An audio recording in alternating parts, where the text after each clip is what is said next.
Mr. Satterwhite, thank you for joining. Consenting to consenting. It's like a. Let me start over. Wow. This will be edited out, right? Yeah. Thank you for consenting to this. No editing at all. Just raw. Thank you for coming to this interview, man. I do appreciate it. Yeah, it's good to be here. Good to talk to you guys. Please introduce yourself. Oh, I'm Brian Satterwhite. I'm a film composer, among many things, in the Austin area, and I'm here to talk about whatever you want to talk about. Okay, so as we are in the Austin Action Fest, the focus will definitely be about movies and action music. Yes. But we want to go over your history, slices of your history for a second. Okay. Go ahead.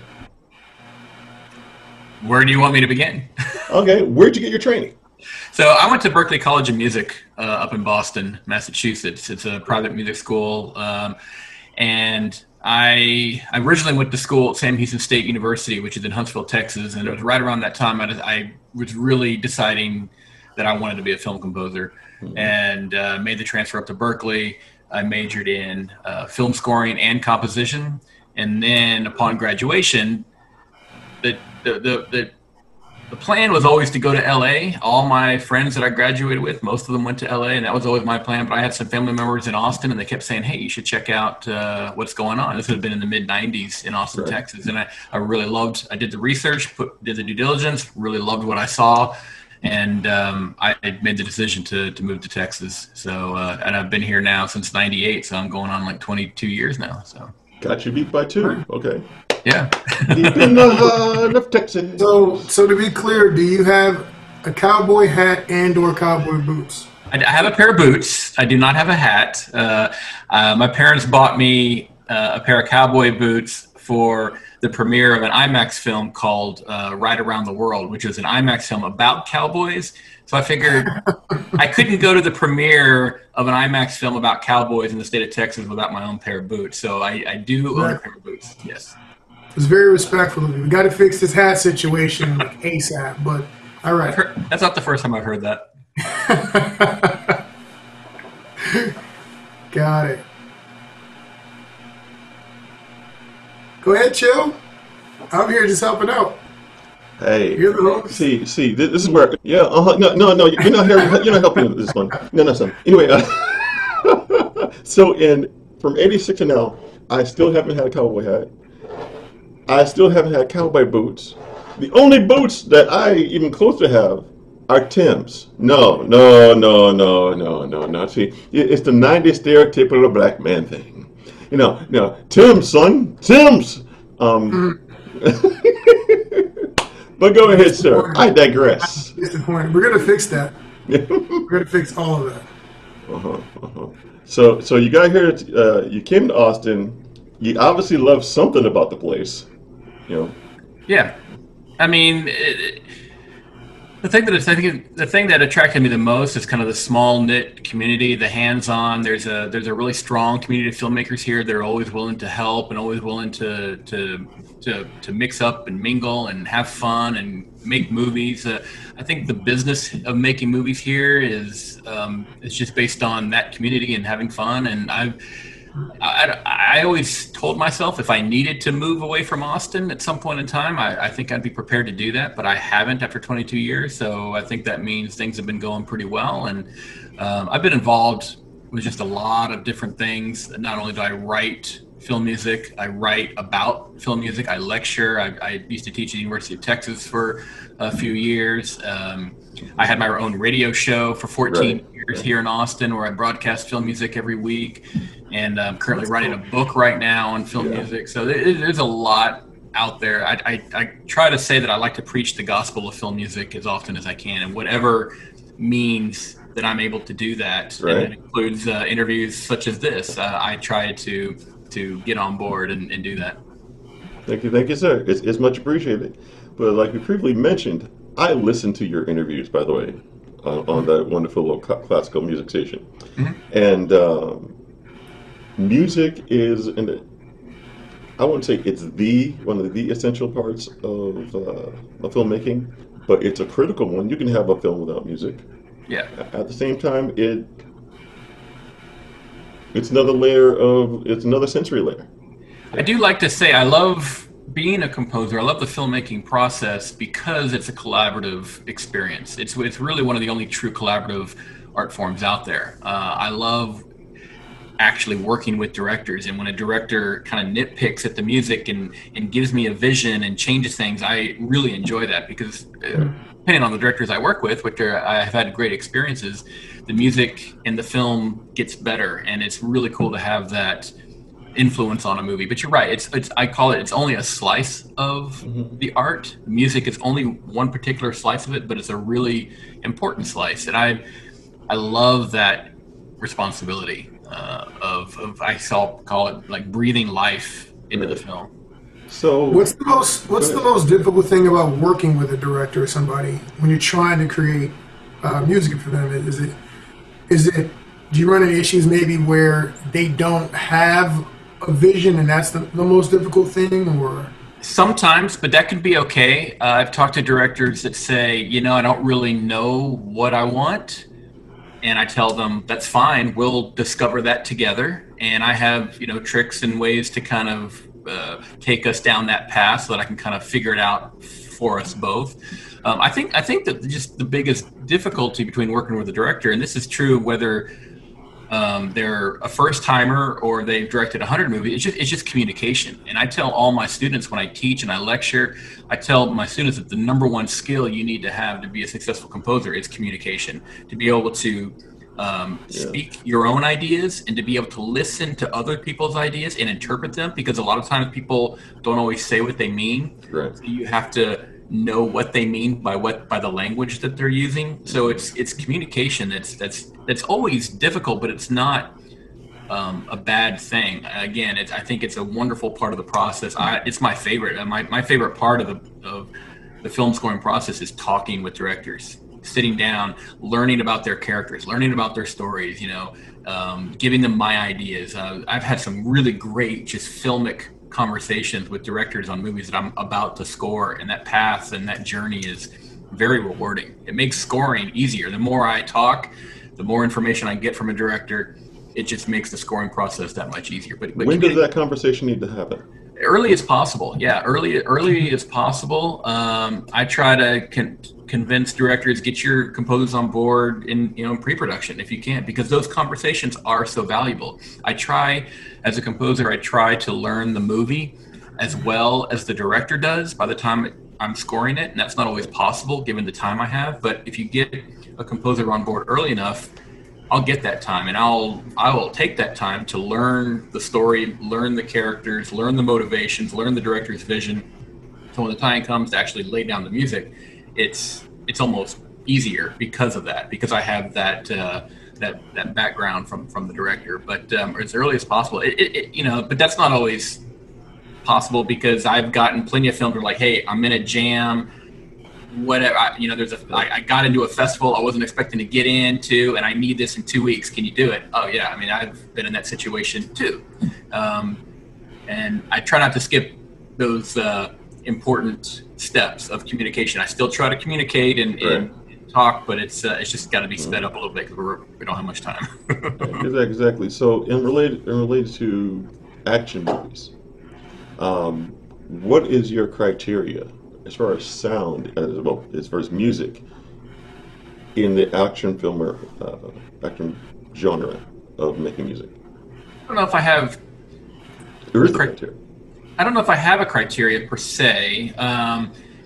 Every film is different, and I don't know if genres define, the differences in film. Are there differences in scoring action compared to comedy? Probably on a minutia level, yes, but the function of music in a film is still true, whether you're scoring a comedy or an action film, or or a drama, because there's action in every movie. I mean, movies have movement. There's always going to be action on screen, and sometimes it could be a kiss. A couple slowly comes together, and then they kiss. Well, that's an action that music can underline and bring out.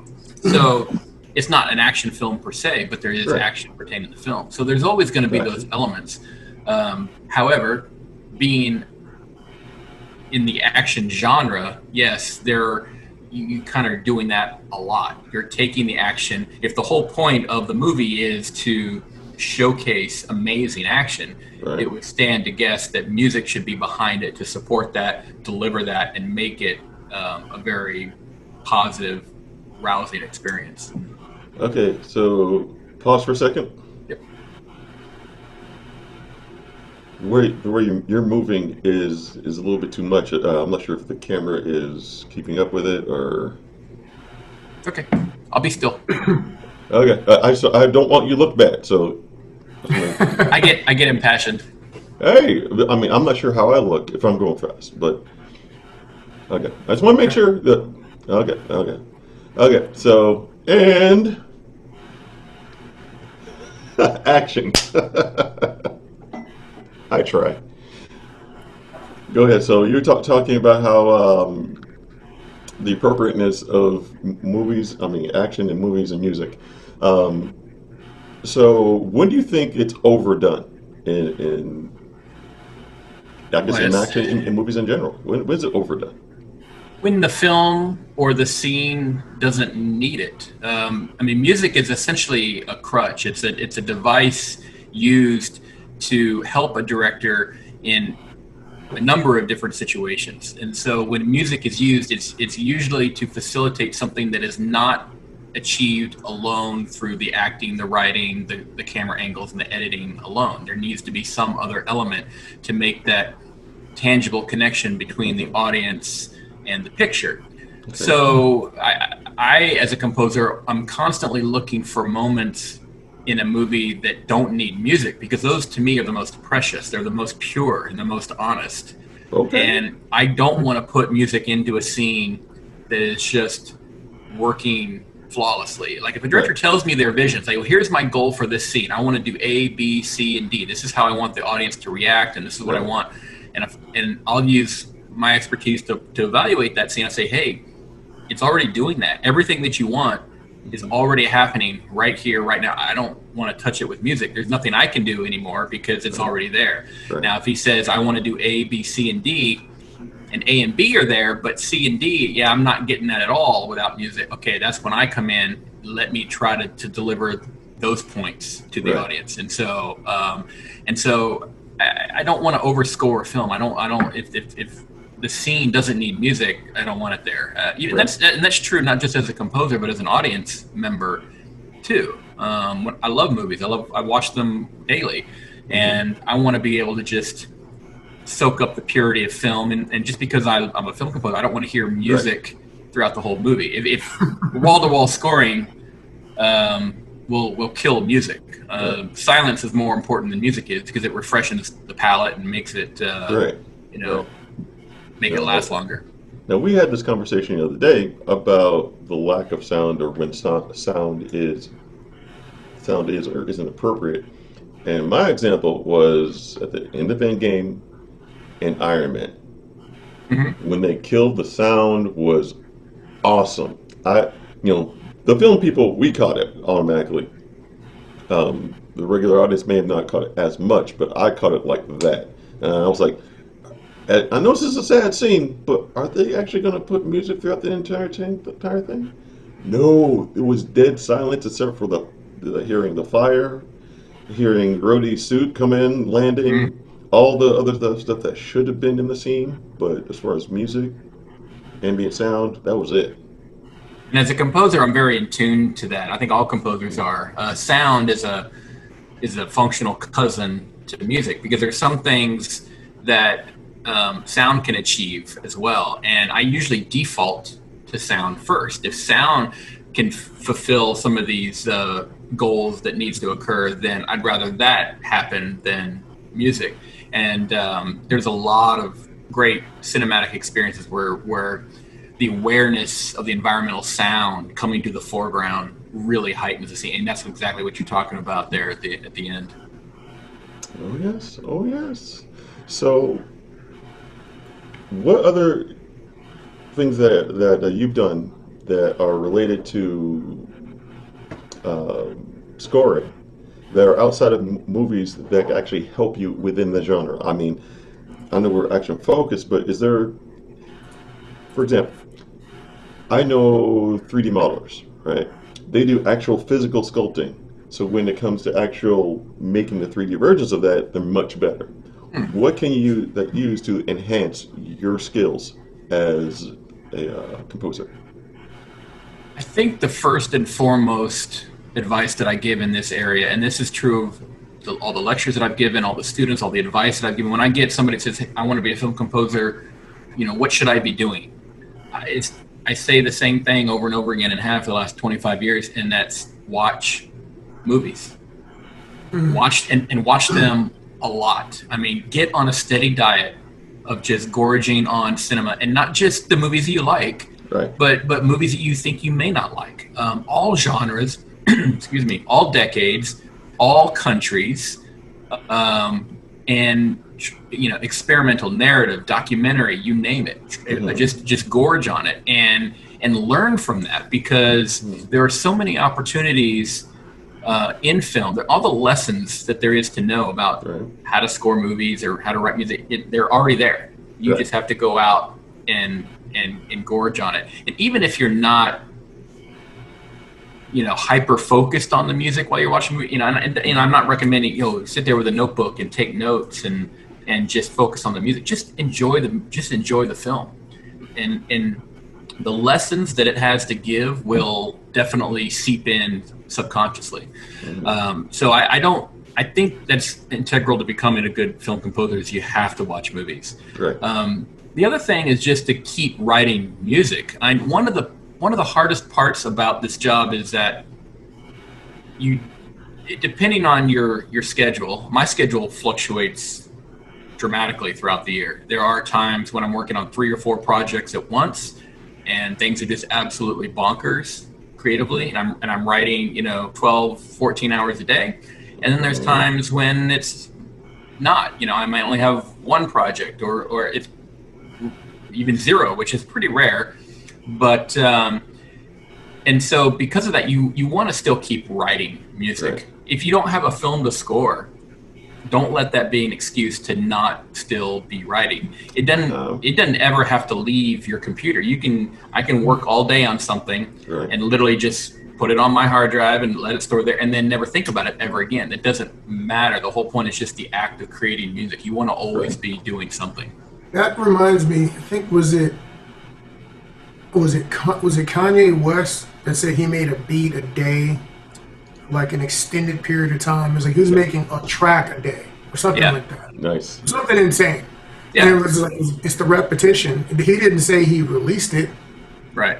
And actually, I just saw this a musician, rapper group out of Houston, Toby and Wigwe.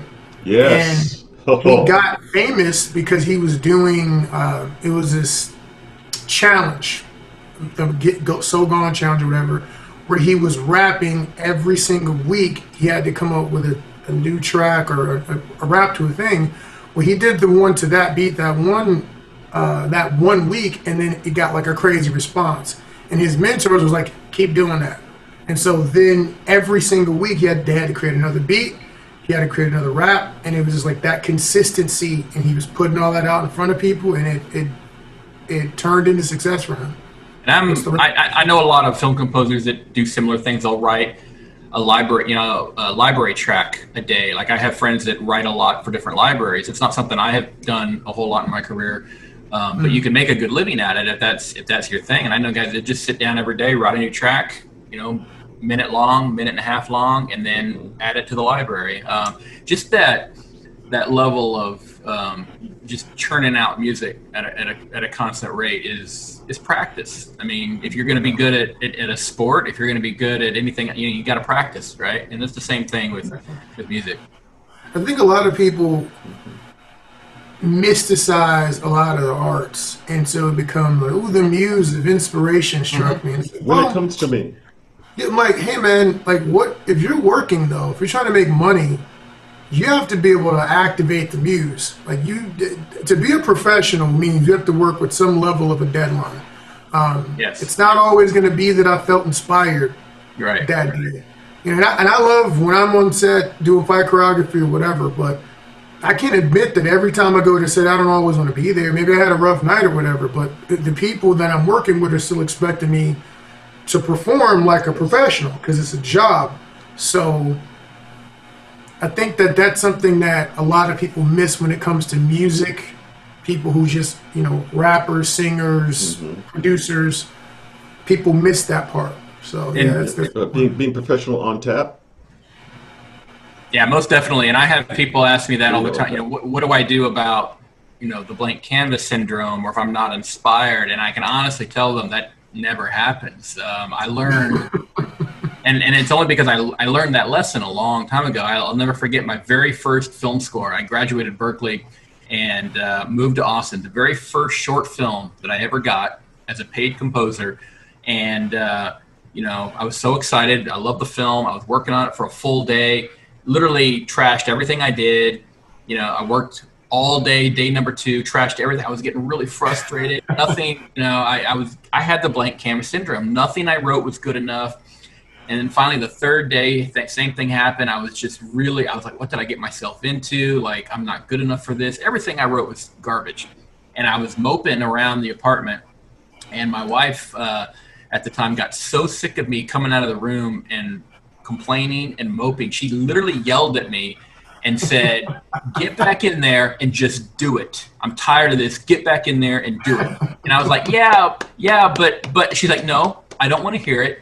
Get back in there and do it. And don't come out until you're done. She was just fed up. Yeah. Well, guess what? Never again. I went in there and I just did it. And never again, and this is a God's honest truth, never again have I ever had that problem. So it's, is it similar to like when we talk about writing, people get scared by the blank page, and it's like, just write it. It's not, the edit is where it's going to be good. Yeah. This is just getting it out so you have some clay to work with. Right. Is it similar to that? And it is. And my wife's advice was really on point. It's the Nike slogan, just do it. I mean, and there's a period there. There's no excuse. There's no nothing. That's all you have to do. And I did. And it's a mental thing. You just have to push yourself through. And you just have to sit down and do it and not get up until it's done. And it's weird. But yeah, right now, like somebody can hand me a film right now and I would sit down and I would start immediately. Again, this is assuming I've had those conversations. I know the movie really well. That's why knowing the film well comes into play, because I can just sit down and immediately begin writing the music for the movie. And that just takes, again, practice, experience. You have to have that experience of pushing past that barrier. And once you do, it's like it's kind of like breaking a horse. You know, once you take a wild horse and you break it, you can ride it. That's kind of how it is now. It's just I don't ever go back to that blank canvas fear anymore. So so what do you, as far as fears go, when it comes to being a movie composer, what do you think composers and even directors what can they do to alleviate those fears? I don't know if it's I don't think it's the director's responsibility to alleviate those fears. I mean, I'm trying to think about the fear. Like the fears that I have are, I mean, there's the deadline always. I mean, that's never going to go away. Now, I've done over 160 projects, films in my career. So I've gotten to the point where I trust myself. I know what I'm capable of.